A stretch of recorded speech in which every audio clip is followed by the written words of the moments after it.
da vida, é o que eu digo para os jovens juízes lá na escola da magistratura. Vocês sabem tudo de direito, viu, gente? Mas vocês têm que, para serem bons juízes, estudar num livro que eu garanto que vocês não estudaram. E esse livro não está nas bibliotecas das universidades, né? E nem vocês encontram para comprar em livraria. É o grande livro da vida, que vocês vão encontrar na poeira das ruas, no chão lameado das favelas, nas celas do sistema carcerário, no pátio da Fundação Casa, nos corredores frios dos hospitais. Lá vocês vão encontrar esse livro e leiam, pelo amor de Deus, um capítulo por dia, porque vocês têm que andar no meio das pessoas, vocês têm que sentir o gosto da lágrima das pessoas. Senão não sejam juízes, vão cuidar de outras coisas na vida, tá certo? Juiz tem que estar próximo das pessoas. Conheci um professor húngaro que falava 8 idiomas, idoso, tinha vindo do Paraná, falava sobre tudo, mas não falava sobre a família dele. Eu treinava latim com ele, sentado na calçada. Um piloto da Panamérica, um comandante de aviação, que enterrou seu filho de 5 anos de idade e não teve mais coragem de voltar para casa. O menininho morreu de câncer, ele enterrou o garotinho e não voltou mais para casa. E adotei um menino de rua. Adoção não é só essa que vocês conhecem, não, viu? Eu falo muitas vezes, e a minha dissertação de mestrado no início dos anos 90 foi a família formada pelo afeto. Então eu acho que talvez esse afeto todo é o que deve preponderar nos nossos corações, né? Adotar muitas vezes sem ter que entrar em fila, sem ter que ter entrevista, ficar junto e ser solidário. Era um garotão de 15 anos de idade, maior do que eu, bem corpulento, viciadíssimo numa droga que não existia nas ruas naquela época e nem existe hoje. Continua sendo a droga dos ricos, está nos palacetes, nos apartamentos luxuosos, que é a cocaína, mas ele era viciado em cocaína. E viciado em cocaína, ele tinha sido expulso de casa, filho do engenheiro de uma professora, e se tornou um trombadão nas ruas para poder manter o vício, para poder se manter. E eu fui me aproximando daquele cara, e um belo dia, eu era advogado nessa época, eu levei esse menino para ser office boy no meu escritório. Volta para casa, voltou a estudar, os pais o aceitaram novamente, tratamento no Hospital das Clínicas e recaída. Fui buscá-lo nas ruas novamente, tudo de volta, tudo a mesma coisa, vamos que vamos, e recaída. Enfim, ele teve 7 recaídas, e na 8ª vez que eu me encontrei com ele, eu não lembrava disso, e ele me recordou em agosto de 2011 o que eu fiz e falei para ele. Eu teria apertado fortemente o ombro esquerdo dele com a minha mão direita. Ele falou que até hoje sente a dor, e é evidente que ele sente a dor no coração. Diz que eu apertei forte, forte, forte, e teria dito uma frase lapidar para ele, que foi a seguinte: cara, você é um pé no saco. Você é o cara mais chato que eu já conheci na minha vida. Mas de uma forma ou de outra eu passei a amar você como meu filho. E de filho a gente não desiste. E dessa vez ele saiu e não voltou. E hoje ele é um professor da Fundação Getúlio Vargas. É um admirável administrador hospitalar de um dos maiores hospitais da América Latina, casado, pai de 3 filhos, sou padrinho do filho mais velho dele. É meu filho, igual ao filho, os filhos que vocês tiveram biologicamente e os filhos que vocês adotaram. Eu adotei de uma maneira diferente, cresceu meu filho. Mas eu tive que sair das ruas, né, porque não dava para aguentar 2 voluntariados. Na metade dos anos 80, porque eu vi que no mundo tinha chegado um troço chamado AIDS, que estava matando pessoas. E eu resolvi trabalhar com essas pessoas que estavam morrendo com AIDS, né? Foi uma experiência extraordinária. E trabalhei com adultos até 97, daí parti para um novo voluntariado em 97, fundando o Vive e Deixe Viver, que é uma associação de contadores de histórias em hospitais. Em 97 começamos o Viva com 4 voluntários. Hoje somos 1.500 voluntários fazendo palhaçadas e contando histórias em 87 hospitais brasileiros. Na verdade, 85, um em Buenos Aires e um em Nova York. E continuo lá. Nas sextas-feiras à tarde eu largo aquela montanha de processo e vou lá botar o meu narizinho de palhaço e tentar ainda, estou ficando velho, tentar ainda dar cambalhota. Qualquer dia eu não vou conseguir travar, não vou conseguir levantar, mas por enquanto eu ainda consigo. E eu vi em 2011, eu vi em 2011, no segundo semestre, que o que estava acontecendo no Rio de Janeiro com toda a população de rua. Eles estavam sendo arrancados das ruas sem maiores distinções, arrancados na pancada, porque havia um objetivo: limpar as ruas do centro da cidade do Rio. O que é feio, é sujo, é fedorento, vamos tirar das ruas que a gente ganha voto. Falei, em São Paulo vai acontecer a mesma coisa, mas se o judiciário estiver no meio da rua, vão ter que passar por cima de mim.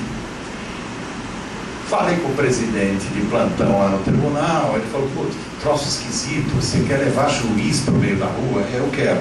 Assim como as audiências concentradas costumam dar muito certo nos abrigos, nos locais de acolhimento, e aliás, é uma coisa que eu queria falar para vocês, abrindo um parênteses. Abrigos e locais de acolhimento tenderão a desaparecer no futuro, como já aconteceu na Itália, tem um ou outro só na Itália, né?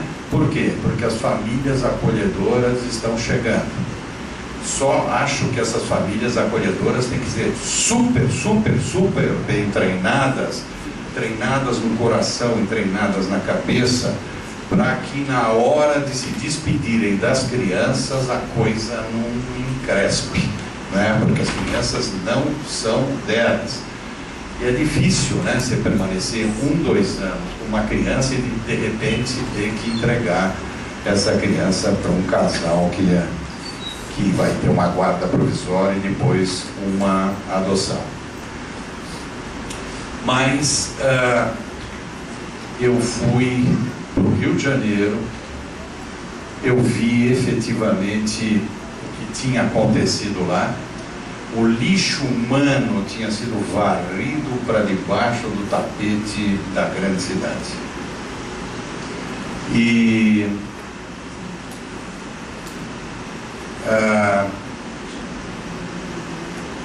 eu percebi que ninguém estava preocupado com a população que estava na rua.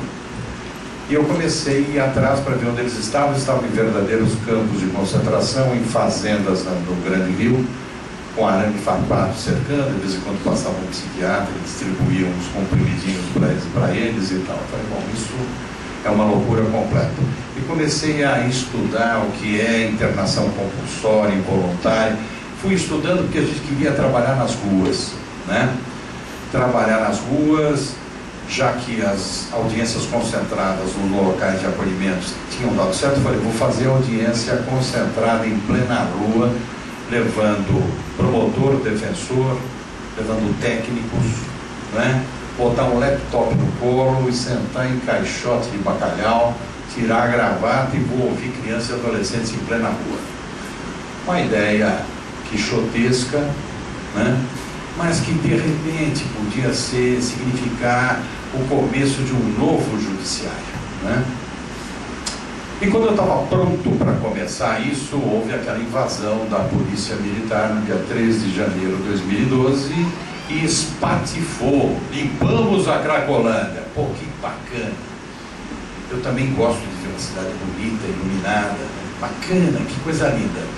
Mas os usuários, nós espalhamos os usuários por todo o centro da cidade. Que fantástico, né, que vocês fizeram. Que coisa maravilhosa. Prendemos 400 traficantes. Prenderam nada, vocês prenderam o Zés. O Zé, né? Que é o intermediário do intermediário do intermediário do intermediário. O grande traficante vocês só vão prender com inteligência. E por isso eu estava trabalhando já com o DENARC no meio da rua, com infiltração de 2 agentes no meio daqueles viciados ali da Rua Elvésia, Dino Bueno, lá no Coração de Jesus. Agora esses viciados, esses agentes vão voltar lá para trabalhar em outras coisas no DENARC, porque vocês, da maneira que vocês espalharam, dificultou o nosso trabalho, o trabalho das ONGs, o trabalho das entidades religiosas e o próprio trabalho da Polícia Civil, né? Mas enfim, agora eu percebi uma coisa, e daí eu vou trazer o meu filho das ruas, o meu filho do coração, o meu filho que eu adotei nas ruas, é claro, para trabalhar comigo, porque eu tinha perdido a prática de trabalhar nas ruas, né? E graças à prática que eu readquiri com ele, nós pudemos agora começar a trabalhar no Cratóide, né? Nós estamos com 2 juízes da infância e juventude, certamente agora chegarão os juízes da família e os juízes da fazenda pública, por um trabalho que eu não sei o que vai dar. Estamos salvando um hoje, um amanhã, legal, né? Cada vez que eu vou desanimar, eu penso naquela frase do Torá, do velho livro dos judeus, que diz: se você salva uma pessoa, você está salvando a humanidade inteira, né? Então estamos fazendo isso, estamos tentando ver o que a gente pode ir salvando em matéria de drogadição das pessoas, não é só de crianças e adolescentes. Eu devo realmente, fundamentalmente, o meu reaprender das ruas, eu devo a este meu filho adotivo, filho que eu adotei sem nenhuma regra nas ruas. E diante de atores que tinham mudado, cenários que tinham mudado, eu topei, logo numa das primeiras noites que eu fui com meu filho para as ruas, eu topei com um garoto que não tinha 10 anos ainda, e eu pensei em desistir. Pensei em desistir porque esse garoto estava de 4 no chão, estava imundo, com doença de pele, ofegante. A primeira coisa que o crack faz é dar de presente uma bronquite asmática. E eu me ajoelhei do lado daquele menino que poderia ser meu neto. Comecei a falar com ele e percebi que ele não estava ali, ele tinha voado, tinha acabado de dar uma cachimbada. Mesmo assim eu fui falando com ele, mas fui ficando impressionado, porque eu comecei a ver marcas de sangue vivo em torno dele. E daí eu falei, bom, por certo ele escorregou e bateu o nariz no chão, está sangrando. E me inclinei para ver e vi que ele não estava sangrando pelo nariz. Eu falei, mas de onde está vindo esse sangue?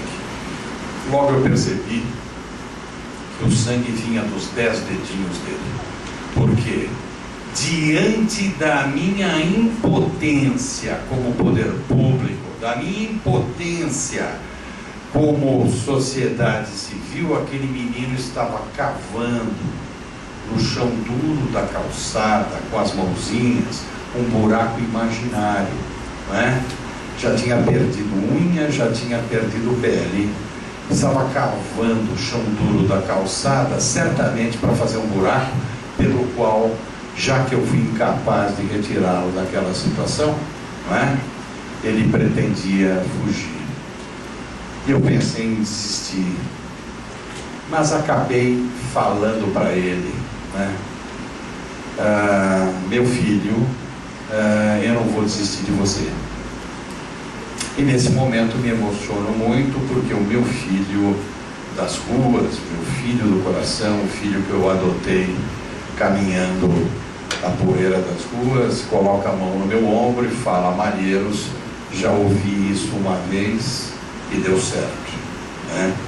E ajoelhando do meu lado, colocando a mão na cabecinha do garoto, fala: nós não vamos desistir de vocês, né? E estamos nós trabalhando na Cracolândia, no Cratote, transformando o meu dia num dia de 72 horas, porque senão não dá tempo de fazer as coisas todas. E sempre acreditando, né, que sempre é possível a gente adotar, acolher, estar perto das pessoas, transmitindo aquilo que a gente tem de melhor, né? Que é o grande amor que com certeza a gente tem nos corações e mentes.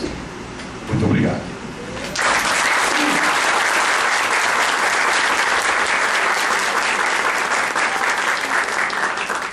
Eu me coloco à disposição para a gente conversar um pouquinho, as perguntas que vocês quiserem fazer.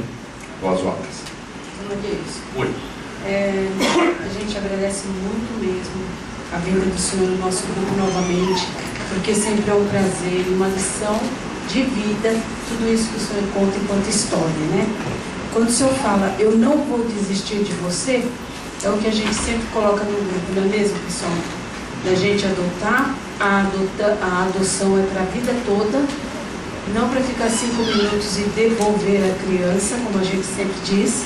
Isso tudo que o senhor traz para a gente é o que a gente vivencia no nosso dia a dia no grupo de apoio à adoção, nos livros que a gente traz para a gente compartilhar junto, né? Quando a gente fala em avanços e desafios da adoção, a primeira pergunta que eu faço para o senhor enquanto coordenadora de grupo: o senhor acredita que os grupos de apoio à adoção, somos 110 grupos no Brasil, ele está contribuindo para que haja um avanço nas adoções necessárias, nas adoções tardias, nos grupos de irmãos, nas adoções de portadores de HIV? Como que o tribunal vê isso, o senhor enquanto coordenador das equipes, como que o senhor vê isso com relação aos grupos? Olha, não há dúvida nenhuma, eu vejo como a melhor das alavancas, a melhor dos auxílios, né? Agora, eu preciso mostrar para todo o Brasil, para os juízes paulistas e fora daqui, né, que eles têm que realmente prestar muita atenção e ser amigo. Não é só prestar atenção, não é só permitir, vai, vocês estão insistindo tanto, façam aí o que vocês quiserem fazer. Não, é procurar entender, é procurar estar junto, né, dos grupos de apoio e adoção. E de repente a gente topa com juízes que não gostam de vocês, tá certo? Pô, um bando de chato, pô, sabe? Eu tenho mais o que fazer, fica esse pessoal querendo se miscuir no meu trabalho. Eu não preciso deles, precisa sim, né? Ninguém melhor que eles para te passar boas lições sobre adoção. Então, eu vejo vocês como a peça principal nesse grande sistema de adoção. Não tenho a menor dúvida. Melhores que os promotores, muitas vezes melhores do que os juízes, técnicos. Vocês são o grande alicerce. Mas tem muita gente que não acha isso e a gente precisa continuar insistindo. Muito obrigada. E assim, ó, que essas palavras do Dr. Malheiros sirvam para todos os participantes aqui do grupo, para os coordenadores que levem essa mensagem para cada cidade, porque assim como o senhor tem vontade de desistir, nós já tivemos muita vontade de desistir, e só não desistimos porque nós temos o grupo, Tacida aqui, uma grande integrante do grupo, uma das mais velhas, e que sempre nos auxilia na caminhada e faz com que a gente possa continuar nessa empreitada que é cada vez menos ver crianças dentro das instituições, cada vez menos ver criança tendo necessidade de ter família, apoio, amor, carinho e dignidade. Doutor, eu queria destacar a presença aqui do Fernando do Lar Ebenezer. É na presença dele que eu agradeço, Fernando, tudo o que você e a Elma têm feito pelas crianças institucionalizadas. Gostaria também de destacar a presença da Ana Lúcia Pecoraro, que é uma advogada, faz parte da Comissão da Infância e Juventude, da Solange da Lúcia também, da Lúcia, e também da Deise Cataluso, que também é uma advogada que vem lutando aí pelas causas das adoções. Tem mais alguma advogada? Dolores também, Dolores. Tem mais alguma advogada aqui que a gente não conheça? Então tá bom, então eu queria agradecer. Com relação ao que o senhor falou de trabalhar nas ruas, nós temos um exemplo da doutora Mônica Labuto, que é a nossa querida juíza, vocacionada como o senhor também, e que foi para as ruas e infelizmente sofreu um processo do Tribunal de Justiça do Rio de Janeiro. Então a gente tem que entender que os desembargadores também têm os seus limites de atuação. É isso, né, Tunis? Eu entendo por que essa juíza foi processada, né? Eu entendo que se um juiz puder estar cada vez mais perto, cada juiz, cada vez mais perto das pessoas, a começar por um treinamento dentro da sua própria casa. Nós juízes costumamos ser chatíssimos dentro de casa. Levamos manias de juízes para dentro da nossa casa. Quer dizer, nós somos a lei, nós somos a ordem, né? Que coisa chata deve ser viver com o juiz. Então a gente precisa começar a mudar dentro da nossa casa, e quando chegar no local de trabalho, um exercício, eu sei, meus queridos colegas juízes e juízas, eu sei a montanha de trabalho que a gente tem, mas um bom treinamento, eu não estou dizendo, esse ainda não é o final, mas é treinamento de receber pessoas, né? Receber advogado, receber a faxineira do corredor que está com problema, né? Cada pessoa que entrar na nossa sala, se exercite, isso vai fazer bem fisicamente, inclusive. Levanta, receba a pessoa, estende a mão, cumprimenta, né? Fale com as pessoas. E se puder bater perna, sobrar algum minuto na rua e bater perna pelas ruas, e quando eu falo pelas ruas, eu estou falando de ir sentir o gosto da lágrima, ver o que é uma Cracolândia, frequentar uma Cracolândia de madrugada e perceber que 20% de cada Cracolândia é formado por crianças e adolescentes. São formadas 20%. Quer dizer, na Cracolândia Central, que tem mais ou menos 2.000 usuários, 400 crianças e adolescentes estão lá com o cachimbinho na mão. Conhecerem as adolescentes que engravidam em plena Cracolândia, meninas de 13, 14, 15 anos. Naqueles 6 meses que eu passei, eu cheguei a assistir os 4 ou 5 atos sexuais entre adolescentes encostados nos postes, encostados nos muros. E daí você fala, vocês imaginam, bom, e daí parou a Cracolândia inteira para assistir aquela cena erótica. Nada. Andando de lá para cá, feitos zumbis, como se não tivesse acontecendo nada. E por 2, 3, 4, 5 vezes eu parava e falava: o que eu faço, meu produção? Né? O que eu faço? Agarro os dois aqui. O que eu faço? As meninas estão engravidando da Cracolândia. Os filhos da Cracolândia estão sendo deixados nos hospitais. E estão ficando de lado.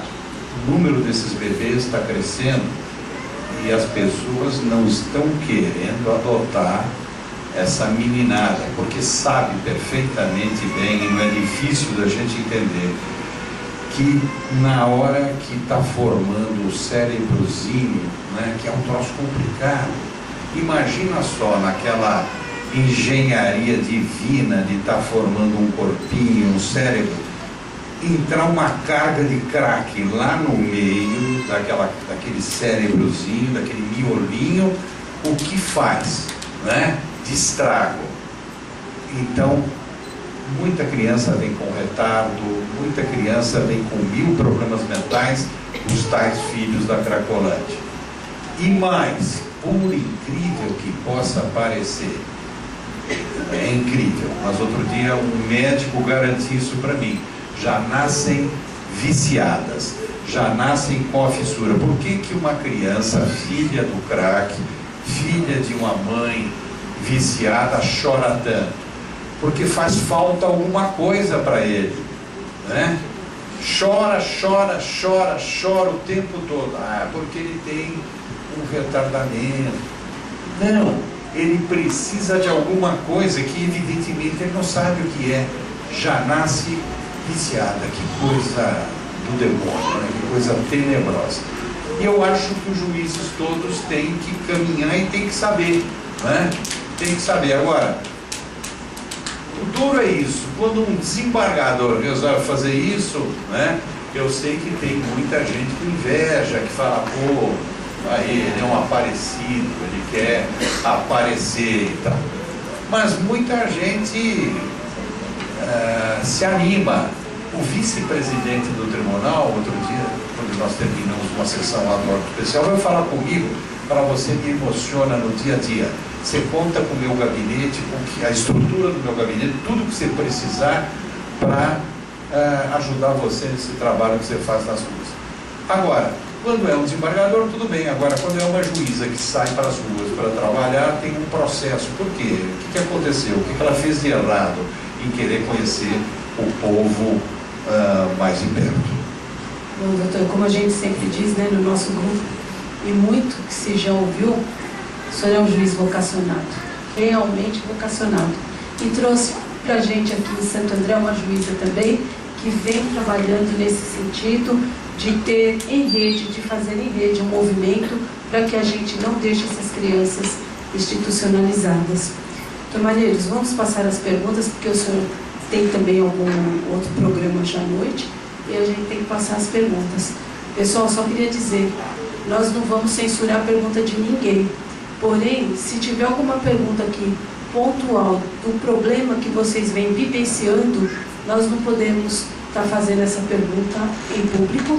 A gente vai passar ao Dr. Maneiros, e se o senhor, se possível for, responder os e-mails das pessoas que deixaram aqui conosco. Pode ser, doutor? Pode. Então tá bom. Eu prefiro telefonar para as pessoas, negócio de e-mail. Ah, tá bom. Não lê nem o meu, vou passar um né? e-mail para você, demora. Tá bom, mas então a gente pega o telefone de vocês através da lista, tá bom, gente? Combinado assim? Então tá bom. Então vamos lá, doutor Malheiros. Jéssica pergunta: o que pode acontecer com os pais de uma criança cuja adoção, entre aspas, a brasileira, foi realizada há mais de 20 anos? Nada. Na verdade,